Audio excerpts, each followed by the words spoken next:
Taste the Daily. 5 நாட்களாக மின்சாரமின்றி தவித்த மக்களுக்கு உடனடியாக மின்சாரம் வழங்க கோரி மின்வாரிய ஊழியர்களிடம் அதிமுக சட்டமன்ற உறுப்பினர் அறிவுறுத்தினார்.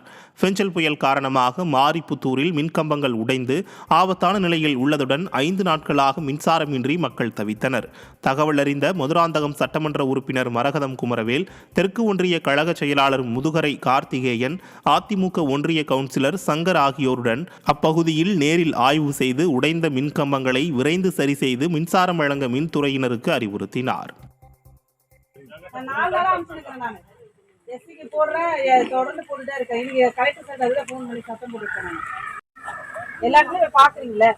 நீங்க எப்படி முடிஞ்சிச்சு? இப்ப எஸ்சி என்ன சொல்றாருன்னா, எங்கமே ஃபால்ட் இல்ல, நீங்க ரிப்போர்ட் கொடுத்தீங்க. எப்படி கொடுத்தீங்க ரிப்போர்ட்? அனுமதி சொல்ல மாட்டீங்க. எஸ்சி சொல்றாரு என்கிட்ட. சார் எஸ்சி சொல்றாரு. வேலூர் மாவட்டம் பேரணாம்பட்டு அருகே ஆடு மேய்த்துக் கொண்டிருந்த விவசாயி துப்பாக்கியால் சுடப்பட்ட சம்பவம் அதிர்ச்சியை ஏற்படுத்தியுள்ளது. ஓனாங்குட்டை கிராமத்தைச் சேர்ந்த ராமசாமி என்பவர் அருகே உள்ள காப்பு காட்டில் ஆடு மாடுகளை மேய்த்துக் கொண்டிருந்தார். அப்போது மர்ம நபர்கள் துப்பாக்கியால் சுட்டதாக தெரிகிறது. இதில் ராமசாமியின் வயிறு மற்றும் தொடைப்பகுதியில் துப்பாக்கி குண்டு பாய்ந்தது.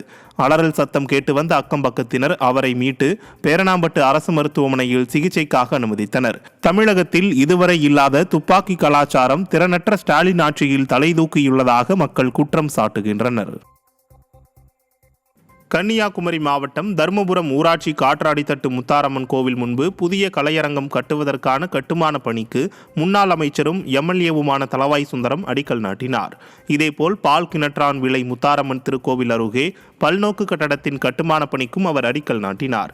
இந்த நிகழ்ச்சிகளில் ராஜாக்கமங்கலம் ஊராட்சி ஒன்றிய தலைவர் ஐயப்பன் மற்றும் கிழக்கு ஒன்றிய செயலாளர் வீராசாமி உள்ளிட்டோர் கலந்து கொண்டனர். விழுப்புரம் மாவட்டம் மரக்காணம் மற்றும் அதனை சுற்றியுள்ள பகுதிகளில் பெய்த மழையால் டாஸ்மாக் கடையை சுற்றி மழைநீர் சூழ்ந்த நிலையிலும் மது பிரியர்கள் இடுப்பளவிற்கு தண்ணீரில் இறங்கி மது வாங்கி சென்றனர். தற்போது மது விற்பனை அதிகமாக நடைபெறுவதாக டாஸ்மாக் ஊழியர்கள் தெரிவித்திருக்கின்றனர். தாங்கள் மழையால் பாதிக்கப்பட்டுள்ள நிலையில் டாஸ்மாக் கடையில் விற்பனை அதிகரித்துள்ளதுதான் திமுக அரசின் சாதனையா என மக்கள் கேள்வி எழுப்பியுள்ளனர்.